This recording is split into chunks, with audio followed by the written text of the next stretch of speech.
Hi friends, welcome to my channel. எல்லோரும் எப்படி இருக்கீங்க? எல்லோரும் நல்லா இருப்பீங்க அப்படின்னு சொல்லி நம்புகிறேன். நம்ம வாரிசில் பிப்ரவரி 2க்கான எபிசோட் ப்ரிவ்யூ தான் பார்க்க போகிறோம். என்ன நடக்குதுன்னு பார்த்தீங்கன்னா தமிழையும் நம்ம சிபியும் ஒன்று சேர்க்கறதுக்காக ஜனா முடிவெடுத்து எல்லோரும் ஹனிமூன் ட்ரிப் மாதிரி ஃபேமிலியோடு போகிறாங்க. ஹனிமூன்னா இவங்க 2 பேர் போவாங்கன்னு பார்த்தா இவங்க ஃபேமிலியோடு எல்லோரும் போகிறாங்க. என்ன நடக்குதுன்னு பார்த்தீங்கன்னா ஃபேமிலியோடு போய் ஹனிமூன் கொண்டாடலாம் அப்படின்னு சொல்லிட்டு ஒரு ஐடியா பண்ணுறாங்க.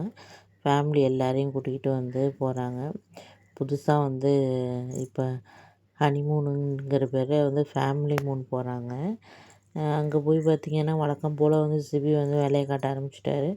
என்ன பார்த்திங்கன்னா தமிழை ரொம்ப புருஷன் பொண்டாட்டி மாதிரி இருக்க மாதிரி நடிக்க ஆரம்பிக்கிறாங்க 2 பேரும் சந்தோஷமாக இருக்க மாதிரி. அப்போ பார்த்திங்கன்னா எப்பயும் போல் நம்ம தமிழ் நல்லா தான் பேசுகிறாங்க. இவர் எப்பயுமே வெளியே எல்லோரும் இருக்கப்போ நல்லா பேசுகிறாரு. அப்புறம் உள்ளே போய் ரூம்குள்ளே அவங்க இருக்க மட்டும் இப்படியே மெயின்டைன் பண்ணுவோம் அப்படின்னு சொல்கிறாரு.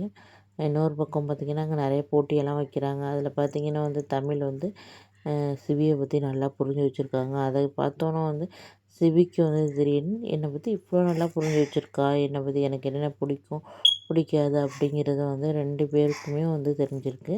அப்போ தான் ஜனா சொல்கிறாங்க, 2 பேருமே ஒருத்தர் எந்தளவுக்கு புரிஞ்சிருக்கீங்க அப்படிங்கிறது இதுலேருந்தே தெரியுது. உங்களை ஒன்று சேர்க்காம விட மாட்டேன் அப்படின்னு சொல்லிட்டு நீங்கள் என்னகிட்டே ஏமாத்தினாலும் உங்களை விட மாட்டேன், நீங்கள் கடைசி வரை ஒன்றா தான் இருக்கணும் அப்படின்னு சொல்லிட்டு அவங்க பிளான் போடுறாங்க. 2 பேரையும் தனியாக அனுப்பி வைக்கிறாங்க. நீங்கள் போய் சுற்றி பார்த்துட்டு வாங்க அப்படின்னு சொல்லிவிட்டு அங்கே உள்ள ப்ளேஸ்க்கெல்லாம் 2 பேரும் போகிறாங்க. ரொம்பவே சூப்பராக இருக்குது. அப்கமிங்கில் நிறையா இன்ட்ரெஸ்டிங்கான விஷயம்லாம் வர இருக்குது ஃப்ரெண்ட்ஸ்.